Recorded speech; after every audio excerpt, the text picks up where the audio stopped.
오늘 예레미야 33장으로 1절에 3절 말씀을 가지고 지금은 기도할 때라는 제목으로 우리 같이 하나님의 말씀을 나누고자 합니다.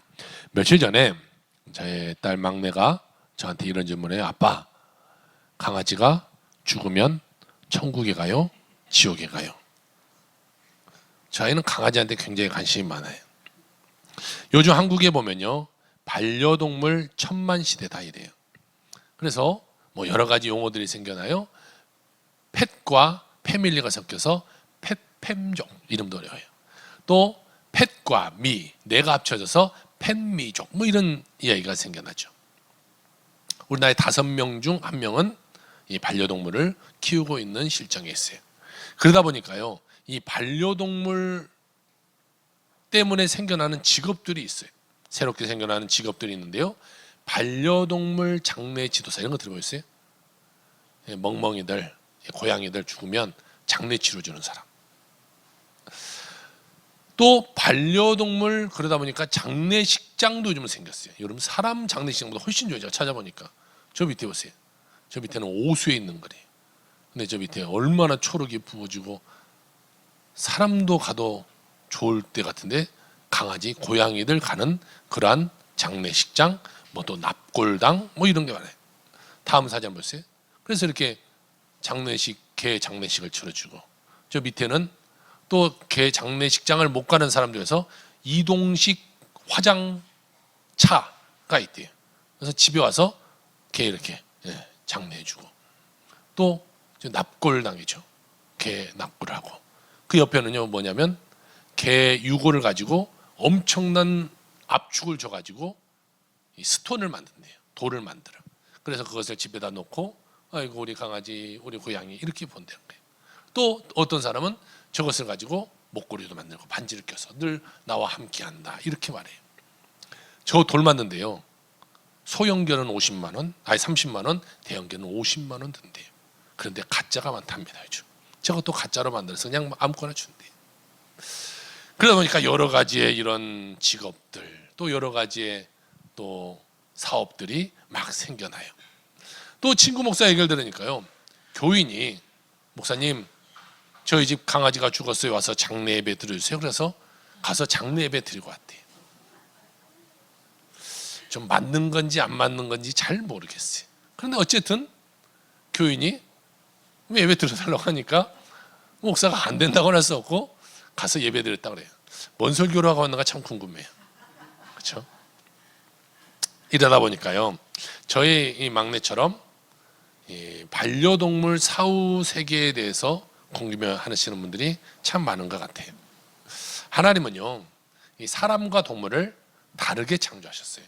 사람은 영, 혼, 육을 스피릿, 소울, 바디 이를 가지고 창조하셨어요. 또한 동물은 한 가지가 빠졌는데요, 이 스피릿이 빠져요. 소울과 바디, 영과 이 육체만 갖고 하나님이 창조하셨어요. 그러다 보니까요, 하나님과 교통할 수 있는 영이 동물에게는 없어요.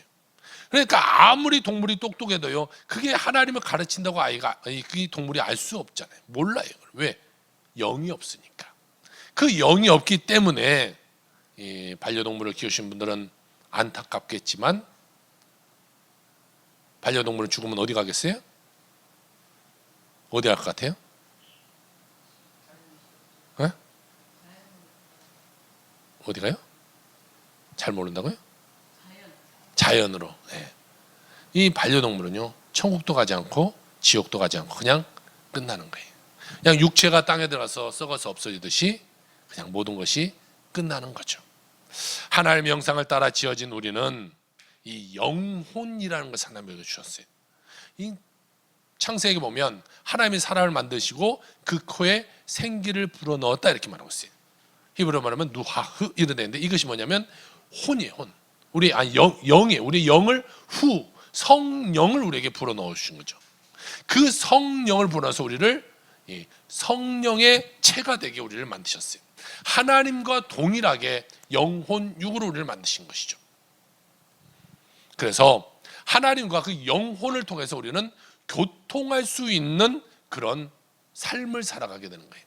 하나님과 교통하는 그 통로가 뭐겠어요? 그것이 바로 기도라는 거예요. 기도를 통해서 하나님과 함께 이야기하고 대화하고 하나님의 음성 듣고 하게 해야 되는 것이죠. 교회를 다니신 분들은 다 아시겠지만 뭐 기도의 중요성, 이거는요 말하지 않아도 우리는 너무나 잘 알아요. 그런데 문제는 뭐예요? 너무나 잘 아는데 기도하지 않는다가 문제잖아요. 기도해야 되는 건 너무 잘 알아. 안 해요. 아이들도 마찬가지예요. 부모들은 아이들한테 늘 그러죠. 야, 너 공부해야지. 공부해야 잘 되지. 아이들이요 공부해야 되는 거 알아요, 몰라요? 알아요. 근데 문제는 뭐예요? 안 하는 거잖아요. 그래서 부모의 속에 애가 타는 거잖아요. 마찬가지예요. 여러분도 똑같은 거예요. 기도해야 되는 거 알아요, 몰라요? 알아요. 그런데 해요, 안 해요? 안 해요. 왜 대답을 안 해요? 안 하면서. 안 하잖아. 그게 문제라는 거예요. 우리가요, 한 단체에 보니까 이런 연구 발표를 한 것이 봤어요. 기독교 리서치 단체인 바나그룹에서 이런 조사를 했어요. 2020년 발표인데요. 기독교인들이 82%가 기도는 삶에 매우 중요하다 이렇게 고백했다는 거예요. 이게 교회 다니는 사람들 거의 다는 기도가 너무 중요해, 이걸 다 잘 알아요. 그런데 그 사람들을 82%를 대상으로 물어봤어요. 당신들은 하루에 실제적으로 기도하는 시간이 얼마나 됩니까? 라고 물어봤더니 그 사람 중에 41%가 뭐라고 대답했냐면 5분 미만입니다 이렇게 대답했다는 거예요. 자, 여러분들 5분 이상으로 기도하십니까? 뭐 새벽 예배 나오신 분은 기본 30분 이상은 다 기도하고 계시지만 나머지 분들 5분 기도하세요. 대부분의 사람들, 아니 통계적으로 보면요 여기서 한 반 이상은 5분도 기도하잖아요. 하루에. 우리가 어떤 중요한 약속이 있거나 뭐 중요한 발표가 있거나 그럴 때 우리 한번 생각해 보세요. 그것에 대해서 열심히 준비하잖아요. 몇 시간도 며칠도 준비해서 그게 가요. 또한 또 우리 여자분들 동창회라도 있을 때 한번 쳐보세요. 동창회에서 보면 이 옷 입었다가 빨간 거 입었다가 파란 거 입었다가 여보 이것이 잘 어울려 저것이 잘 어울려. 사실 남자가 눈에 볼 때는 똑같아요. 별 차이 없어요. 뭐 이것을 입었다 저것을 입었다 이것이 어울린 것 같아 저것이 어울린 것 같아 막 그래. 머리도 막 묶었다가 풀었다가 웨이브를 쳤다가 마지막에는 어떻게 나가요? 안 어울린 것 같아 그냥 묶고 나가죠. 그런 것은 열심히 해요. 그런데 여러분 보세요. 가장 우리에게 중요한 하나님과의 대화는 채 5분도 안 된다는 거예요. 이것이 우리의 문제죠. 기독교는요 단순한 종교적 의식의 행위가 아니에요. 세계적인 설교가이자 기도의 사람이었던 스미스 위글스위스라는 사람은 기도, 능력 그리고 기적이라는 책에서 하나님은 평범한 사람을 택하셔서 비범한 믿음의 자리로 이끄신다 이렇게 이야기하고 있어요. 또한 기도의 거장 E.M. 바운즈는 기도의 능력이라는 책에서요 기도는 무한한 유산을 소유하는 것이다 이렇게 말하는 거예요. 그러니까 기도하는 것은요 내가 지금 나에게 소유하지 않지만 엄청난 모든 것을 내가 갖고 있는 것과 동일하다라는 것이 이게 하나님의 것이 내 것 되니까. 과학계에서도요 기도의 효과를 증명하고 있는데 2009년 미국 국립정신건강신경과학연구소 엄청 길죠. 여기서 발표한 연구를 보니까요 기도받은 그룹과 기도받지 않은 그룹에 대해서 임신 확률에 대해서 조사한 것이 있어요. 그런데요 기도받은 이 그룹은 임신 확률이 50%, 기도받지 않은 곳의 임신 확률은 26%를 기록했다는 거예요. 이것이 미국만이 아니라 미국, 캐나다, 호주 3개국을 전체를 조사해서 나온 결과가 이것이다라고 이야기하는 거예요. 여러분 어떤 한 교회에서 있었던 일이에요. 우스갯소리겠지만 엄마가 주일 아침 일요일 아침에 이 47살 된 아들을 깨워. 아들아 교회 가야지 빨리 일어나 교회 가라. 엄마 나 교회 가기 싫어요. 야 그 무슨 소리야 빨리 일어나 교회 가야지. 여러분들 집에는 이런 일이 일어나고 있어요? 아이들 있는 집? 우리 집에는 오늘도 일어났어요. 그래서 엄마가 깨워야, 야, 빨리 일어나라, 빨리 일어나, 너 빨리 교회 가야지. 엄마, 내가 교회 가지 않는 이유를 두 가지를 말할게요 라고 그 아들이 말한 거예요. 첫째, 교인들이 나를 좋아하지 않아요. 두 번째, 나도 교인이 좋지 않아요. 그러니까 엄마가 말한, 그래 좋다, 그러면 나도 두 가지로 이야기할게. 야, 너는 나이가 47살이야. 그리고 두 번째, 너는 교회 담임 목사야. 그런데 교회를 안 가서 되겠냐. 여러분, 우리가요 기도회를 핑계대면서 늘 미루고 있지만 결국에는요 우리의 소명과 책임을 피할 수 없다라는 거예요. 오늘 우리가 함께 나눌 예레미야 33장 1절의 3절 말씀은 아주 매우 특별한 상황 가운데 주어지게 돼요. 예레미야는요 감옥에 있었고 유다 왕국은요 바벨론 공격을 받았어요. 엄청나게 어려운 상황 가운데 있을 그때의 이야기. 그런데요 바로 그때 하나님이 예레미야를 불러서 뭐라고 말하냐면, 예레미야 예레미야야 나를 불러라, 나를 불러라. 뭔 말이에요? 기도해라, 기도해라. 그 말하는 거예요. 이 시간 기도하는 마음으로 함께 우리 예배에 나아갈 때에 하나님께서 우리에게 주시는 놀라운 은혜가 여러분 모두에게, 그리고 여러분의 기도가 상달되기를 주의 이름으로 축원합니다. 첫 번째로 오늘 말씀 보니까요 감옥에 갇힌 예레미야의 모습이 기록되어 있어요. 예레미야 오늘 33장 1절입니다. 우리 같이 한번 읽겠습니다. 시작. 예레미야가 아직 시위대 뜰에 갇혀 있을 때에 여호와의 말씀이 그에게 두 번째로 임하니라 이르시되, 이렇게 말씀하고 있어요. 예레미야가 감옥에 갇혀 있을 때 하나님 말씀하셨다는 거예요. 감옥에 갇혀 있을 때 하나님이 말씀하셨는데요, 여러분 우리 인생도 마찬가지 아닙니까? 인생을 살다 보면요 우리도 그런 감옥 같은 데 갇혀 있는 느낌이 들 때가 있어요. 어려운 절망이 다가오고 문제가 다가오고, 내 인생은 너무나 꽉꽉 막혀 있어 너무 답답해. 감옥이라는 것은요 자유가 없죠. 절망이 있고 고통만이 있는 곳이 감옥이에요. 예레미야는 왜 감옥에 갔을까? 그는요 뭘 죄져서 간 것이 아니 억울하게 감옥살이 한 거예요. 나가서 복음을 전파한 것밖에 없어요. 복음을 전파했는데 사람들이 싫어하고, 그러니까 왕이 그 입을 막기 위해서 그를 감옥에다 가둬버린 것이. 여러분 이것이요 선지자들의 현실이에요. 엄청난 고난 가운데 그들은 살았어요.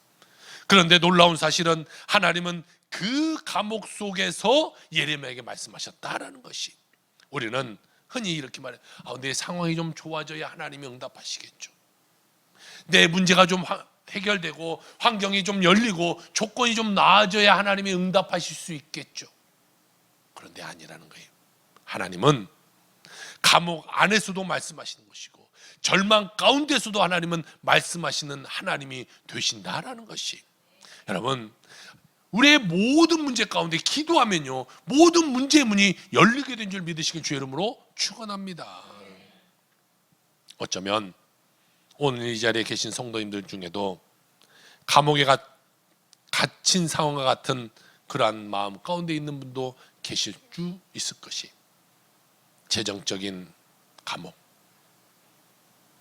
건강의 감옥, 관계의 감옥, 또 마음의 우울의 감옥. 밖에서 보기에는 멀쩡해 보여도 속으로는 나는 지금 너무 답답하고 나는 너무 힘들어요 라고 외치고 있는 사람들이 있을 수 있죠. 그런데 여러분 기억하세요. 하나님은요 그 감옥 한복판에 찾아오셔서 하나님 우리에게 말씀하여 주신다라는 것이. 제가 지난주에 장로님에게 한번 이런 집에서, 장로님 예전에 어떻게 그렇게 사업을 잘하셨어요? 이렇게 물어봤어요. 사업을 진짜 잘하셨거든요. 제가 아는 사람이 경기도청인가 있었는데 그 친구가 그래요. 남원에서 세금을 두 번째로 내는 것이 너희 아빠인지 알아? 이렇게 물어보더라고요. 예전에 정말 사업을 잘했어요. 그래서 어떻게 그렇게 잘했냐고 물어봤어요. 예전에는요 그 사업을 하기 위해서 그 비싼 권리금을 주고 자리에 가게에 들어가죠. 그 가게를 얻어서 그 자리를 뜯어내고 전체를 공사를 해서 멋지게 이 가게를 만들었어요. 그리고 한참 사업이 잘 돼가고 있었던 때라는 거예요. 주인이 장사가 잘 되니까 욕심이 나서 가게를 하루아침에 비우라는 거예요. 그러니까요 주인이 비우라니까 권리금도 못 받죠. 그 공사해놓은 거 뭐 아무것도 못 받고 그냥 쫓겨나든 나가는 거예요. 그래서 남원에 있는 메인 블록에 자리가 없어서요. 메인 블록을 지나서 그 다음 블록에 가서 사업을 하기 시작해요. 거기서 가서 또 사업을 열었어요. 그런데요, 생각지 못하게 거기서 대박이 난 거예요. 대박이. 그 자리는 원래는 안 되는 자리인데 장사가 잘 되기 시작해요. 그러면서 장남이 그래요. 장사가 잘 될 때 하루에 700, 800, 많게는 1000만 원씩 팔았대요. 여러분, 그 중저가 브랜드를 했었는데요. 그때 뭐 티셔츠 10,000원, 20,000원, 뭐 바지 20,000원, 30,000원 이런 걸 팔아서 7, 800 하루에 1000만 원씩. 그래서 제가 한번 계산해봤어요. 우리 얼른 계산해 보니까 적어도 한 달에 순수익이 한 7, 8천 이상은 남았겠구나라는 생각. 엄청나잖아요. 그 시대, 지금의 시대도 아니야. IMF 시대예요. 그 시대에 그렇게 장사가 막 잘 되는 거예요. 그러니까 어쩐지 그때 보니까요, 우리나라에 몇 대 수입 안 되는 이태리 명차를 타시더라고요. 그때 제가 알아봤어서 많이 받았어야 되는데, 주인에게 쫓겨나갈 땐 생각해보세요. 모든 것이 다 무너질 것 같았어요. 정말 여기서 끝났겠다고 아마 생각됐을 거예요. 그런데요, 그 모든 것이 하나님의 은혜였다, 이렇게 장로님 고백해요. 쫓겨나가게 된 것도 하나님은, 그렇게 되어야 저희 가서 더 잘되게 하시려고 하나님이 은혜 더하여 주시게 되는 것이죠. 여러분, 하나님의 말씀은요, 가장 어둡고 가장 답답하고 정말 출구가 보이지 않는 그런 감옥 같은 상황 속에서 반드시 하나님은 임하신다는 것이, 감옥의 예레미야처럼 우리도 인생의 감옥에서 기도하며 하나님을 의지할 때 하나님은 우리에게 크고 비밀한 일을 보여주실 것입니다. 오늘 우리의 감옥은 여러분 무엇입니까? 그 속에서 여러분 주님을 부르세요. 주님은 오늘도 우리의 기도를 들으시고 응답하여 주실 줄 믿으실 주의 이름으로 축원합니다. 두 번째로 성경을 보니까요, 일을 행하시는 주님에 대해서 말씀하고 있어요. 오늘 2절입니다. 같이 한번 읽습니다. 시작. 일을 행하시는 여호와, 그것을 만들며 성취하시는 여호와, 그의 이름을 여호와라는 이가 이와 같이 이르시도다. 할렐루야. 감옥에 갇힌 예레미야가 하나님께 부르짖었을 때에 하나님이 첫 번째로 하는 말씀이 뭐예요? 내가 너의 문제를 해결해 주게 되겠다가 아니에요. 그래, 기다려, 내가 지금 출동할 때가 아니었어요. 오늘 본문 2절을 보니까요, 이를 행하는 자는 나 여호와니라, 이렇게 말하는 거예요. 이것이요, 모든 것의 핵심이에요. 하나님은 예레미야에게, 그리고 오늘 우리에게도 똑같이 말씀하시는 거예요. 네가 갇혀 있어도, 네가 아무것도 할 수 없어도 나는 일하고 있다. 내가 주인공이다, 이렇게 말하고 있는 거예요. 여러분, 우리가 삶과 문제가 있는 것은 뭔지 아세요? 내가 주인공처럼 사니까 문제인 거예요. 여러분, 내 삶의 주인공은 내가 아니라 주님 되어야 되는 거예요. 주님. 내가 되니까 늘 어려움이 있고 문제가 있고 내 삶 가운데 빠져 살아가는 거예요. 예레미야가 감옥에 갇혀 있는 그 순간에도 하나님은요, 일하고 계셨어요. 쉬지 않았어요. 바벨론 군대를 움직였고 역사의 판도를 뒤흔들고 계셨던 거예요. 가장 어둡고 아무것도 안 되는 것 같은 그 시간 속에서 하나님은요, 가장 왕성하게 일하고 계셨던 것이, 눈에 보이는 증거가 나타나기 전에 눈에 보이지 않는 하나님의 일하심을 믿는 여러분에게 주여 축복합니다. 이것을 믿을 수 있어야 돼요.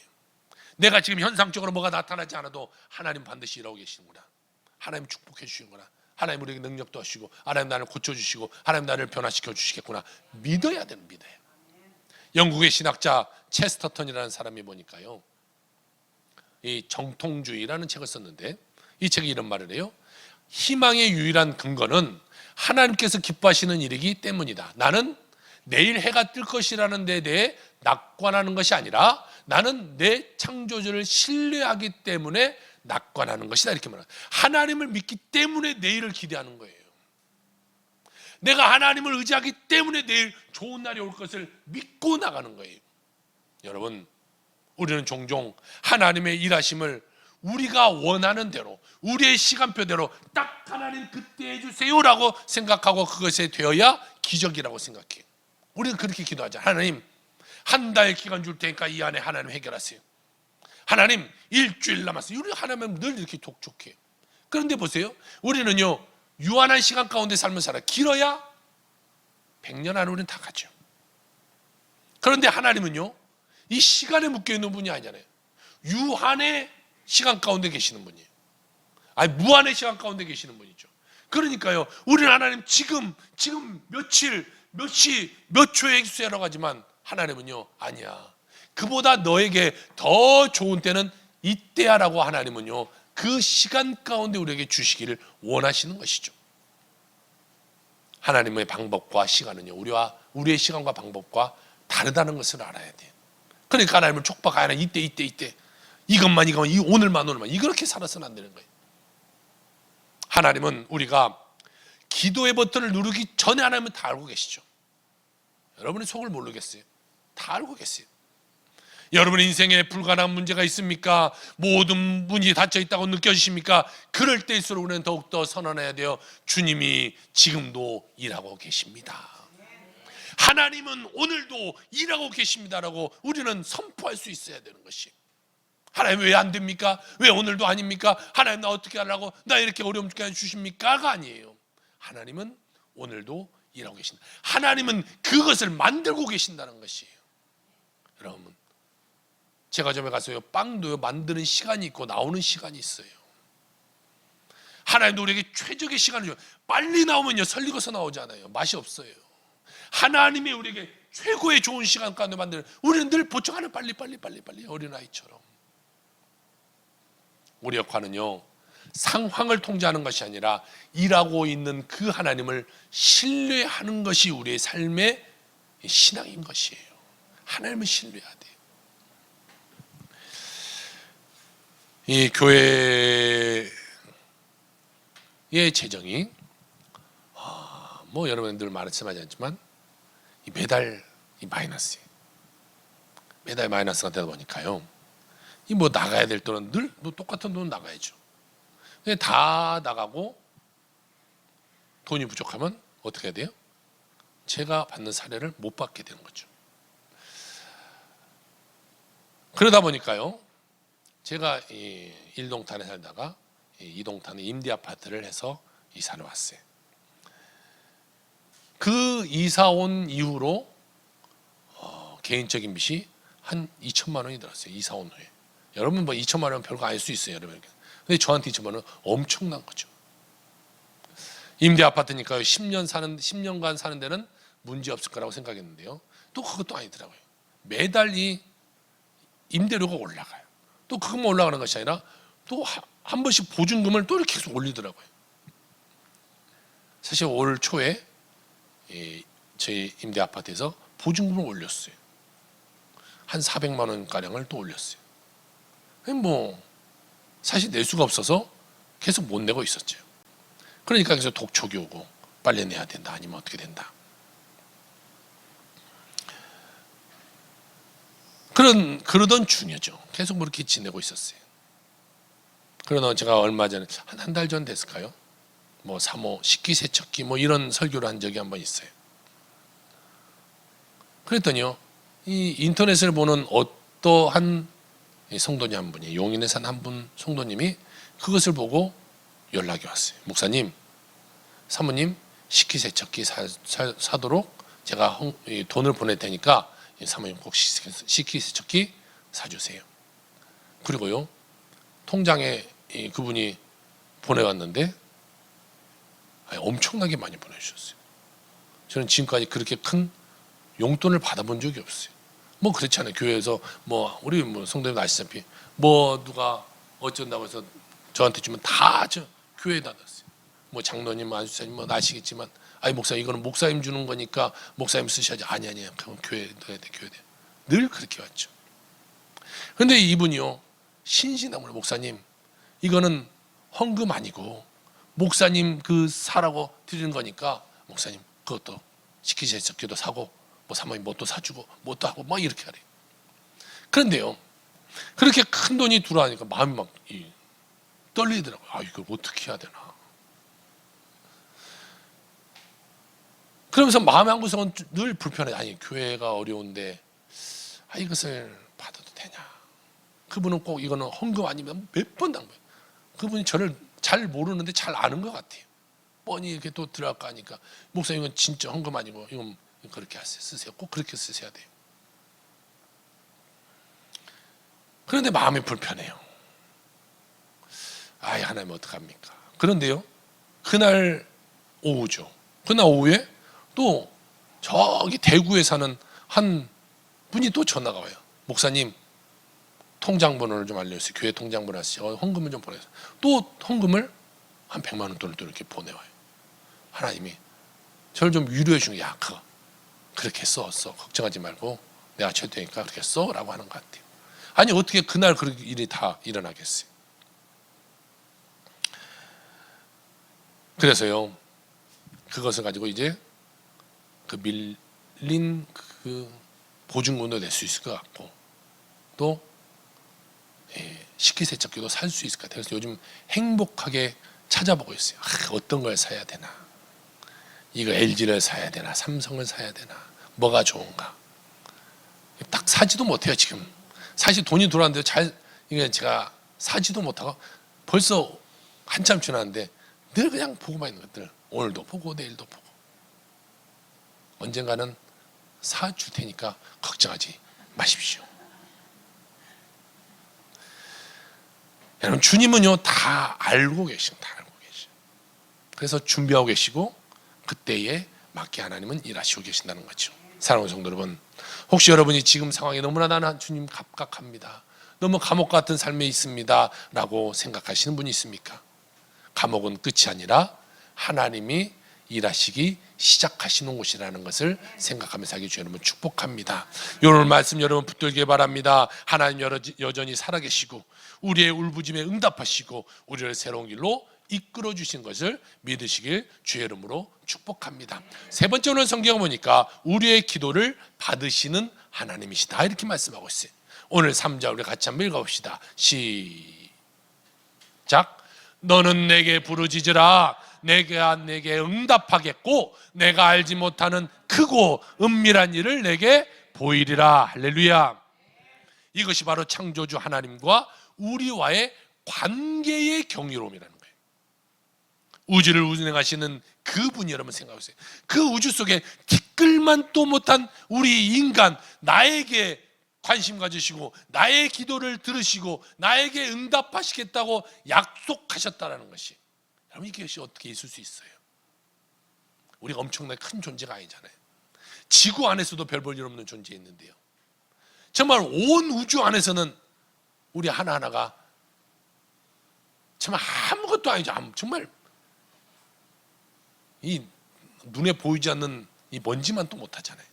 그런데 하나님이 우리 한 사람을 다 관심 가지시고 우리 계획하시고 우리 인도하시고 우리 축복하시고, 여러분 이것이요 놀라운 은혜인 거예요. 정말 놀라운 은혜인 거예요. 하나님은요 일방적으로 일하시는 독재가 아니라 우리의 기도를 들으시고 우리의 기도에 따라 응답하시고 함께해 주시는 관계의 하나님이 되신다는 것을 믿으시기 주님 축복합니다. 내가 내게 응답하겠고 라는 말은요, 야 좋아 내가 네가 원하는 대로 다 들어줄게가 아니에요. 내 기도는 결코 헛되지 않으며 내가 반드시 들을 것이고 가장 선한 방법과 최고의 시기에 내 방식대로 일하겠다라는 하나님의 선언인 것이, 여러분 이걸 잘 알아야 돼요. 내가 기도한 대로 아유 다 해줄게 이게 아니에요. 하나님은 내 방식, 하나님의 방식대로 하나님의 뜻대로 일해줄게 이렇게 말하는 거예요. 그 응답의 내용은요 오늘 본문에 나오듯이 우리의 예상을 뛰어넘은 크고 은밀한 일이 되는 거예요. 내가 생각하는 것보다 더 크고 내가 생각하지 못한 더 은밀한 그 일을 하나님이 행하고 계신다는 거예요. 예레미야는 바벨론 포로로 잡혀갔지만 그것에 끝나는 것이 아니라 하나님이 그에게 다 보여주셨어요. 70년 뒤에 너희가 돌아올 것이다, 회복할 것이다. 하나님이 모든 것을 그에게 다 알려주시고 지금 이 고난, 그러니까 기다려, 이것을 하나님이 말씀해 주는 거예요. 기도하면 하나님이 응답하시는 건 아는데 문제는 뭐예요? 우리가 기도하지 않는다는 것이 문제잖아요. 정작 우리는요 스스로 해결하려고, 뭔 문제 아세요? 내가 해결하려고, 인간 사람들 찾아다니면서 해결하려고, 그러니까 문제 가운데 어려움 가운데 계속해서 빠져들게 되는 것이, 사랑하는 성도 여러분, 그 내 삶을 내가 해결하려고 애쓰지 말고 그러다 쓰러져 지쳐 살지 말고 하나님께 순종하며 기도만 살아가는 여러분의 삶이 되게 주 이름으로 축복합니다. 그러면 하나님이 다 알아서 해줘요. 다 알아서. 그러므로 우리가 할 일은요 단순해요. 기도하는 것. 이거 하나면 돼요. 기도하는 것. 부르짖는 것. 이거면 되는. 오늘 성경에 뭐라고 말해? 부르짖으라 이렇게 말했잖아요. 기도할 때요. 속으로 기도하는 것보다 부르짖는 것이 훨씬 더 중요한 거예요. 부르짖는 거. 속으로 마음 먹는 거는 누가 할 수 있지만 말하는 건 어렵잖아요. 하나님께 내가 속으로 마음 먹을 수 있지만 말하면서 내가 하나님 내가 이렇습니다 라고 외치는 것. 이 믿음까지 나갈 수 있어요. 그래서 부르짖어야 되는 거예요. 부르짖어 기도할 때 하나님은 응답하겠다 이렇게 말씀하고 있는 거예요. 오늘도 하나님은요 여러분의 기도에 귀 기울이고 계세요. 무엇을 원하는지, 어떠한 삶을 살기로 원하는지. 하나님은요 우리의 기도에 늘 두 가지로 답하세요. 우리가 기도할 때 하나님은요 예스로 답하시죠. PPT 한번 띄우시겠어요? 네. 하나님의 응답하시면 두 가지 방법은요. 첫 번째 예스. 하나님 나 이거 원해요. 저거 원해요. 그래 좋아. 두 번째는요. 베러예요. 또 다른 것. 하나님 나 이거 이렇게 해주세요. 아니야. 내가 더 좋은 곳으로 바꿔줄게. 때로는 이 말이 우리에게 노라고 들릴 수 있어요. 안 돼라고 들릴 수도 있어요. 그러나 안 돼가 아니라 사실은요. 내가 더 좋은 걸 준비하고 있으니까 기다려. 이 말이죠. 그러므로 우리가 늘 하나님 앞에 기도해. 기도하면요. 하나님의 오케이나 아니면 더 나은 것이나 하나님 우리에게 좋은 걸 더 해주시는 좋은 거. 우리에게 마이너스 될 이유가 없는 거예요. 손해볼 이유가 없는 거예요. 그러므로 여러분 기도하시길 주 여러분 축복합니다. 우리의 작은 신음에도 우리의 눈물의 기도도 감사의 고백도 주님은요 다 듣고 계시는 거예요. 그리고 뭐라고 말씀하시냐? 반드시 크고 은밀한 일을 내가 너에게 보이리라 라고 말씀해 주시는 것입니다. 책 하나를 소개하려고 하는데 나의 하루는 4시 30분에 시작된다라는 책을 쓴 김유진이라는 변호사예요. 뭐 예전에 찾아보니까요. 유퀴즈 뭐 여기도 나왔다고 그래요. 이분이요 새벽 기도를 통해서 큰 은혜를 받는데 또 복을 나누고 있는데요. 그 유튜브를 보니까 한 20만 명 돼요 구독자가. 그래서 그 구독자와 함께 4시 반에 다 일어나서 같이 기도하고 같이 묵상하고 뭐 이런 삶을 하면서 많은 사람들에게 하나님의 은혜를 전하며 삶을 살아가고 있는 그런 변호사예요. 원래 이 가정이요 뉴질랜드로 이민을 갔어요. 그런데 부모가 사업차 문제가 있으니까 한국으로 돌아버리고 이 아이 혼자 뉴질랜드에 남게 됩니다. 그래서 그 집에서 홈스테이를 하는데 그 집의 주인이 독실한 크리스천이었던 거예요. 그래서 이 아이를 새벽에 붙잡고 기도해주고 또 아침마다 같이 큐티하고 새벽 기도를 통해서 내가 참 은혜를 많이 받았습니다 이렇게 고백하는 것을 봐요. 매일 새벽 4시 반. 그러니까 남들보다 적어도 2시간 이상을 빨리 일어나게 되는 거죠. 그 2시간 동안에요 자신의 내면을 깊이 바라보는 거, 그리고 내가 해야 될 일, 그 내가 앞으로 해야 될 꿈, 이런 것을 속으로 생각해 보는 거예요. 그가 꿈꾸고 생각하고 믿음으로 도전하니까요 그 아침마다 꿈꾸던 것이 그에게 일어나기 시작해요. 주님 안에서 늘 행복하다, 감사하다 고백하고 나서 믿음으로 나가니까 그가 꿈꾸었던 학교에 들어가기 시작하는데요 미국 미시간 주립대학교라는 곳에 가서 공부를 해요. 또 그 다음에 에모리 대학의 로스쿨에 가서 법학 공부를 해서 변호사가 되는데요 이 변호사가 되는 것도 미국에는요 각 주마다 이 법이 다 달라요. 그래서 각 주의 변호사를 따는 거예요. 그래 변호사가 엄청 어려운데요 이분은요 뉴욕주 그리고 저 밑에 있는 조지아주 이 두 개의 주에 대한 이 변호사 자격증을 따고 한국에 돌아와서 국제 변호사로 지금 일하고 있으면서 많은 사람들에게 은혜를 전하고 있어요. 그는 두려움에 갇혀 살던 삶에서 새벽 기도를 통해 얻은 경험을 통해서 이러한 고백을 하게 됩니다. 외롭고 힘들고 인생에 아무것도 없을 때 그때가 하나님이 부르시는 때입니다. 외로움은 하나님이 나에게 보내주신 신호라고 생각해요. 저는 너무 외롭게 자란 아이였지만 그 시간들이 하나님이 함께 해준 시간들이었고 그 시간들을 이겨냈었기에 이렇게 강한 사람이 된 것입니다. 주어지는 모든 순간이 하나님의 은혜입니다 라고 고백해요. 사랑하는 성도 여러분, 예수를 믿으면요 우리에게도 이런 은혜가 임하게 되는 것이죠. 그리고 감옥에 갇힌 것 같은 그러한 절망적인 상황에서 우리는 기도하고 또 기도해야 되는 것이에요. 감옥에 갇힌 예레미야를 하나님이 그냥 버려두시지 않고 그 감옥에 찾아와서 예레미야야 나를 부르라 라고 말씀하셨어요. 그 부르짖음에 역사가 바뀌고 절망을 소망으로 다 바꿔주셨어요. 오늘 우리 삶에도 크고 작은 감옥과 같은 삶에 갇혀 살아간 삶도 있을 것입니다. 그러나 그 감옥이 끝이 아니라 하나님의 기적을 준비하는 대기시라는 사실을 여러분 기억하길 주님을 축복합니다.